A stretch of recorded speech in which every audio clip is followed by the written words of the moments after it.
Well, today what we brought out are some materials from the collection of Charles Briggs, who was a physician in Fairport, New York, from 1880 until about 1933.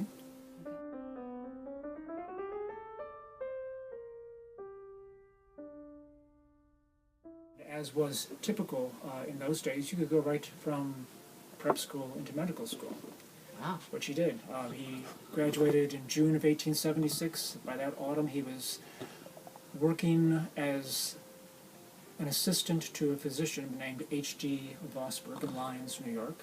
In October of 1877, about a year later, he entered Buffalo Medical College, which was the medical department of the University of Buffalo.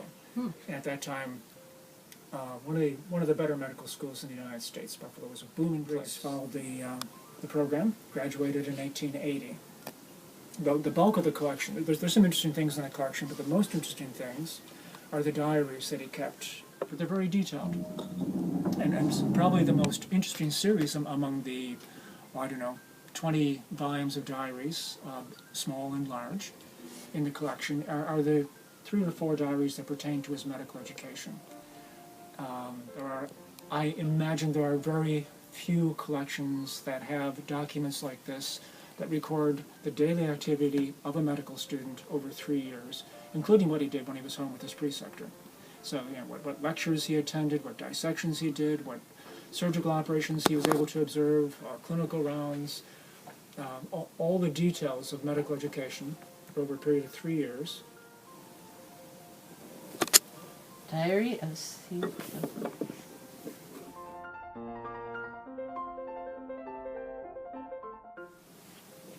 So now he's actually recording the he's actually recording the weather in the margins here.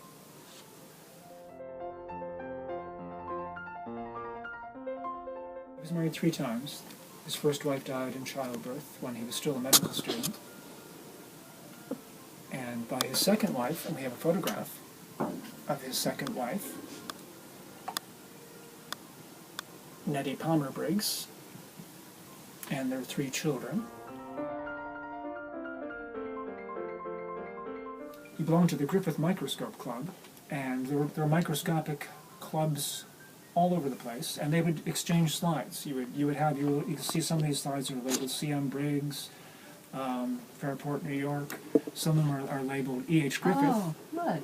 Many he acquired from others, including E.H. Griffith. And E.H. Griffith is also very interesting. He was a microscope manufacturer. I was going to say, his name sounds kind of familiar. And he was based in Fairport, New York. And this is a Griffith microscope. He was very well known.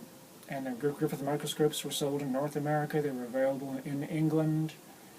And this model may be, I don't think this is from the 1860s. He was still, in the 1880s, he was still producing microscopes.